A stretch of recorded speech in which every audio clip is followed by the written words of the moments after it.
Пайгамбар саллаллаху алейхи вассалам бизге алып келген жашоо бизди бактылуу кыла турган жашоо да. Пайгамбар саллаллаху алейхи вассалам биз менен сиздерге көрсөткөн жолу бардыгыбызга бактылуулукту тартуулаган жол да.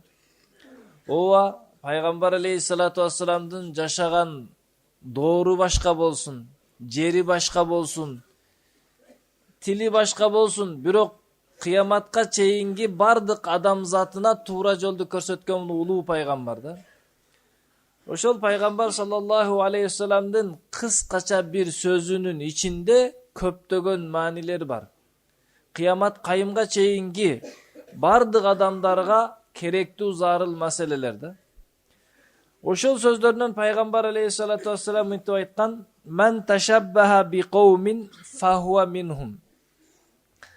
Кайсы бир адам кайсы бир коомго окшоштурса өзүнү атайлап, ал ошолордон болуп саналат.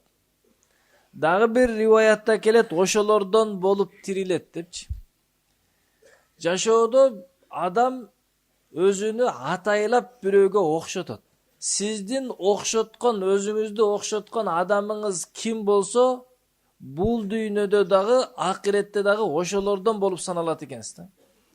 Атайлап өзүн окшотуу дегендин ичине адам өзүнүн сырткы келбетин окшотуу, ички дүйнөсүнү окшотуу жана күнүмдүк жашоондагы абалын окшотуу бардыгы кирет экен да. Ошондуктан биз пайгамбар саллаллаху алейхи вассаламга окшотууга өзүбүздүн жашообузду аракет кылышыбыз керек. Окшоп толук окшош боло албасак дагы Аллах Таала бизди пайгамбар алейхиссалату вассаламга окшоп, ээрчип жашоосун туурагандыгыбыз үчүн бизге ийгилик бул дүйнөдө акиретте берет да. Бирөөдүн оюна бул жеңил эле нерсе сезилиши мүмкүн, эми окшотуп койсом эмне болот, окшобосо эмне болот депчи. Бул өтө зарыл нерсе да.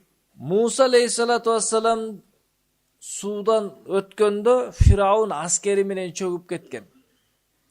Фираундун аскеринин ичинен Фираундун куудулу тирүү калган да. Фираундун куудулу Муса алейхиссаламга окшош кийинип, Муса алейхиссалату вассаламга окшош сүйлөп, Фираунду күлдүрүп турат экен. Анан баары өлүп, ал тирүү калганда Муса алейхиссалату вассаламга катуу тиет. Анан Аллахка кайрылган экен: "Аллахым, бардыгы өлүп сууга көмүлүп, ушул тирүү калыптыр. Эң көп мени кыжаалат кылып мага азият берген ушул болчу да. Эмнеге муну тирүү калтырдың" дегенде Аллах Таала жооп берген экен: "Менин сүйгөнүмө окшош затты азаптабаймын" депчи. Менин сүйгөнүмө окшогон келбети окшоп калган экен, мен аны азаптабайм деп. Эми элестетип көрүңүз, сиз менен биздин сырткы келбетибиз пайгамбар алейхисаламга окшоп калсачы. Аллах бизге кандай ырайым кылат, кандай мээрим кылат. Себеби пайгамбар алейхиссалату вассалам Аллахтын эң сүйүктүү пендеси да. Эң улуу пайгамбары. Эми пайгамбар алейхиссалату вассаламга өзүбүздү окшотуп калсак, анан Аллах Таала бизди кечирбейби?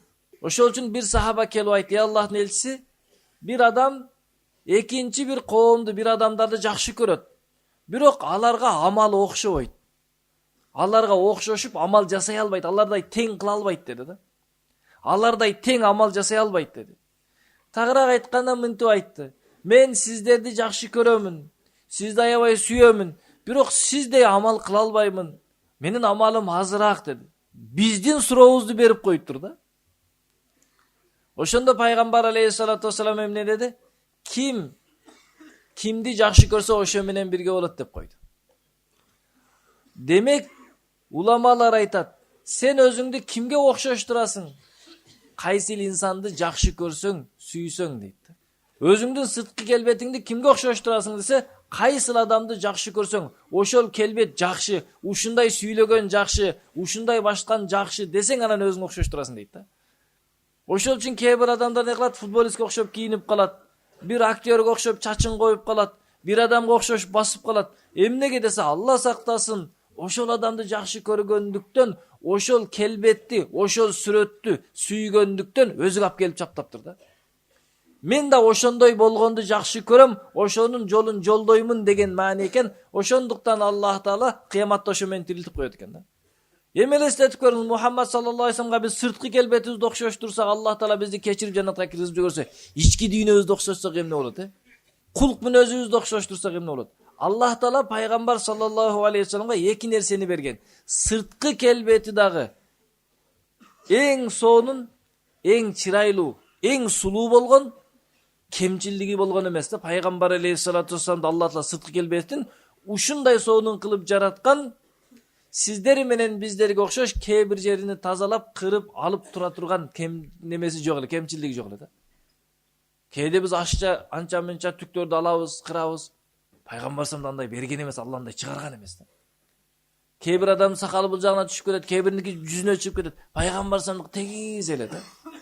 Мындай түздөгөнгө муктаждык жок эле да. Ошол үчүн пайгамбар алейхиссалату вассалам эмне деп айткан? Сен өзүң каалагандай жаралгансың. Куду заказ берип жаралгандайсың деген да. Сырткы келбети дагы өтө келишкен сулуу эле.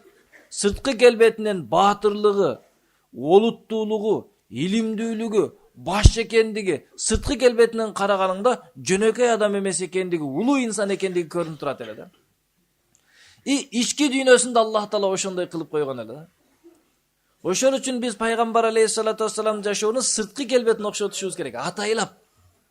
Эми сырткы келбетин окшот дегенде кашыңды кырып, пайгамбар салам кашыга окшош кылып, жүзүңүздү, эриндериңизди жасап, пайгамбар саламдын эрини мындай болуп экен деген маани эмес.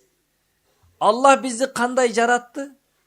Кайсы келбетте жаратты, ошол эле келбетте болобуз. Бирок пайгамбар алейхиссалату вассаламдын кийимине окшош кийим кийебиз.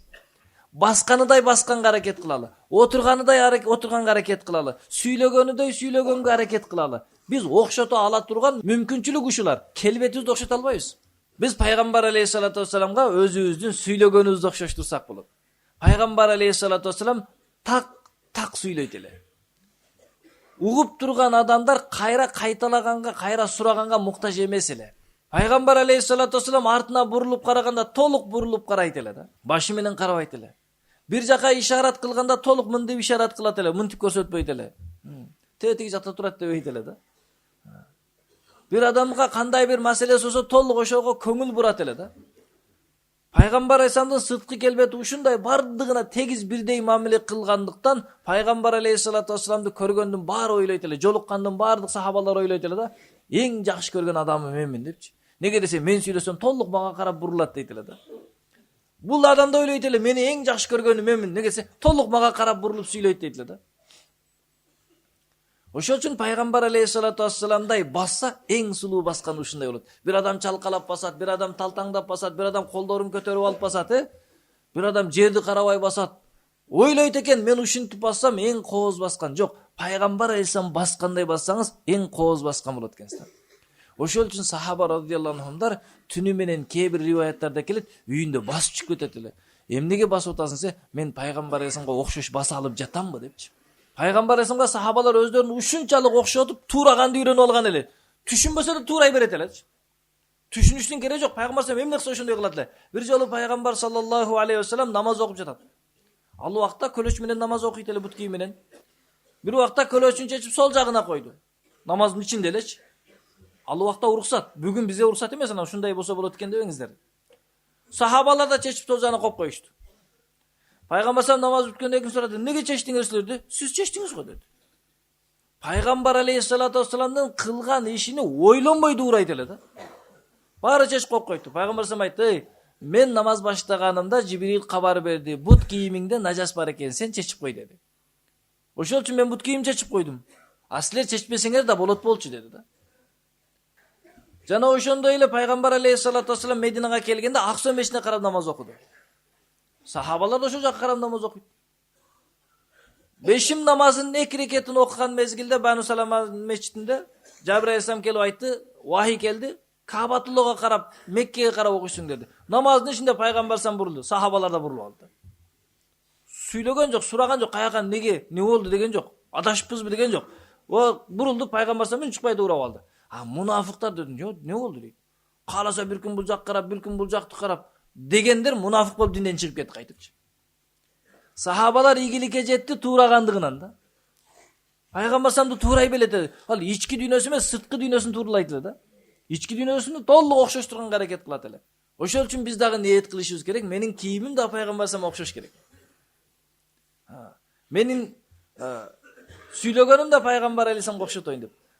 Кээде риваяттарда келет, жаңы мусулман болуп келгендер пайгамбар алейхисаламга келгенде тааныбай калат эле да. Араңардагы Мухаммад ким пайгамбар деп сурайт эле. Бардыгы окшош болуп алат эле да. Басканы дагы окшош, сүйлөгөнү дагы окшош. Ошон үчүн урматтуу бир туугандар, бүгүн биз пайгамбарымды жакшы көрөбүз деп айтабыз. Бирок үйүбүзгө барсак, үйүбүздүн ичинде окшоштугу кимге окшойт? Пайгамбарым мен окшойбу? Кийген кийимибизди карасак башка эле бирөөгө окшоп калабыз.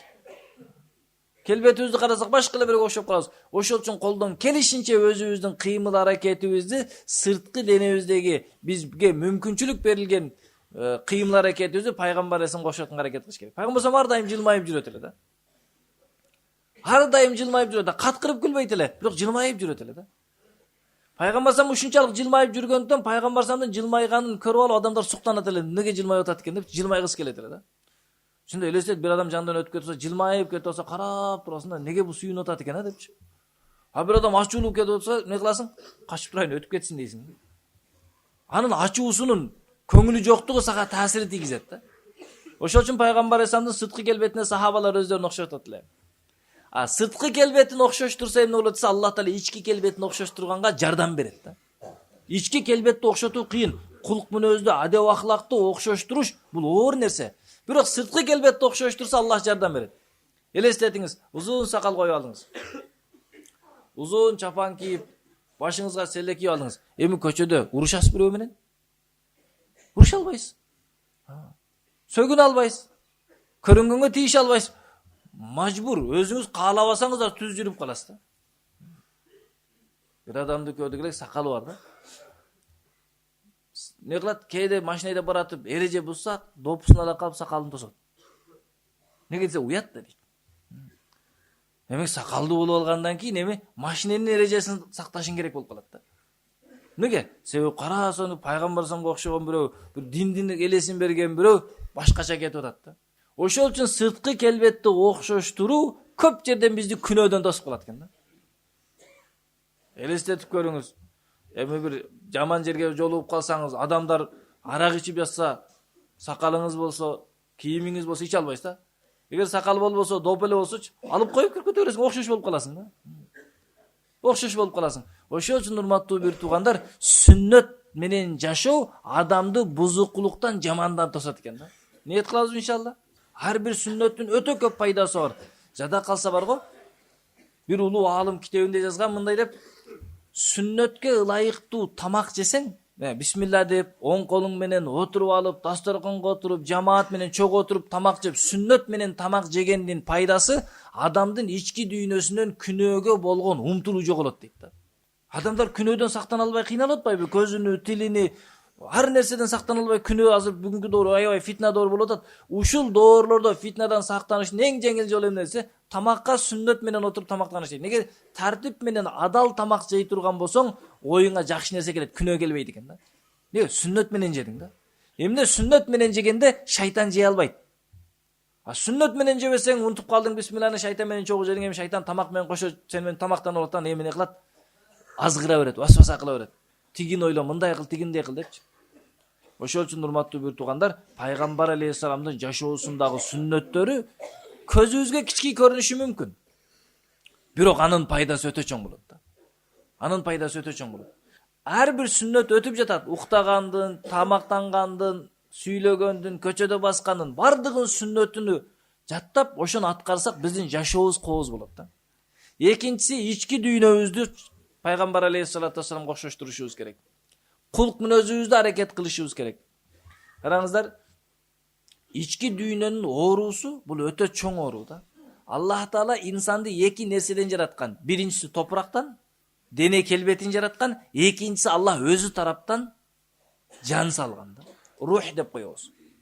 Инсандын эң кымбат нерсеси инсандын руху, жаны.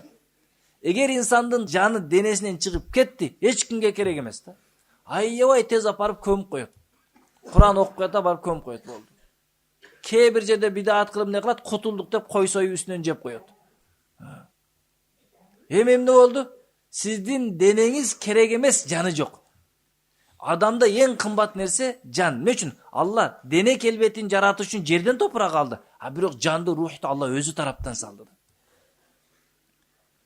Ошол үчүн дене келбетini de оңдошубуз керек, ruhtu дагы карашыбыз керек да. Бүгүн дене келбети ооруп калса, мисалы денебизде бир мүчөбүз ооруп калса, канча кыйналабыз. Врачка барабыз, дарылайбыз. Ысык өтүп кетсе сууктар алабыз, суук өтүп кетсе ысыктар алабыз. Денени даарылаштын жолу ошондой.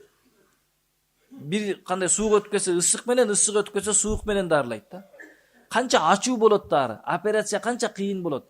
Дал ошондой инсандын ички дүйнөсү, адамдын кулк мүнөзү, адеп аклагы бузулуп кетсе, аны дагы дарылаш кыйын болот. Эң негизгиси, денеңиз ооруса билет экенсиз. Менин денем ооруду, көзүм көрбөй калды, кулагым укпай калды, колум ооруп жатат билет экенсиз. Бирок рухуңуз ооруп жатса билбейт экенсиз да. Билбейт экенбиз, кай рухубуз кантип ооруп атат, кантип кыйналып атат билбейт экенбиз. Анан адам кыйналгандан кийин психологторго барат экен. Ал психологторго барса, алынын өзгө бир психолог керек, анын өзү окутуш керек. Ал өзү дагы бир нерсени сүйлөп отурат. Ушинтип алындай кылат, адашып калат да. Ошол үчүн адам ички дүйнөсүнү оңдошу өтө зарыл да. Ички дүйнөсүн оңдогондон кийин эмне болот? Адамдын жашоосу туура болуп баштайт да. Ал эми ички дүйнөнү, адамдын кулк мүнөздөрүн оңдоо үчүн аны билген врач керек. Адамдын кулк мүнөзүн оңдош үчүн алымдарга келиш керек. Шарият менен өзүн оңдош керек. Пайгамбар саллаллаху кулк мүнөзү Куран эле. Куран кайсы нерсени жактырса, пайгамбар ошого ыраазы болот эле. Куран кайсы нерсени жактырбаса, Куранга кайсы нерсе Аллах Таала Куранда жаман деп айтса, пайгамбар жаман көрөт эле да. Куранда кайсы нерсе жакшы десе, Аллах Тааланын элчиси пайгамбар ошого ыраазы болот эле, ошону жакшы көрөт эле. Кайсы нерсени жаман десе, пайгамбар жаман көрөт эле да. Өзүбүздүн жашообузду Куранга салышыбыз керек. Куран сүйгөн нерсе, Куранда айтылган жакшы нерселерге биз сүйүнүп жатабызбы? Куранда жаман деген нерселерге биз жаман көрүп качып жатабызбы? Ошого салыш керек экен да. Ошол үчүн не деди пайгамбар алейхиссалату вассалам? Ман ташаббаха би кавмин. Кайсы бир адам өзүнү атайлап бирөөгө окшотурса, ташаббаха деген өзүнү атайлап жасап окшоштурса, анда ошонон болуп саналат.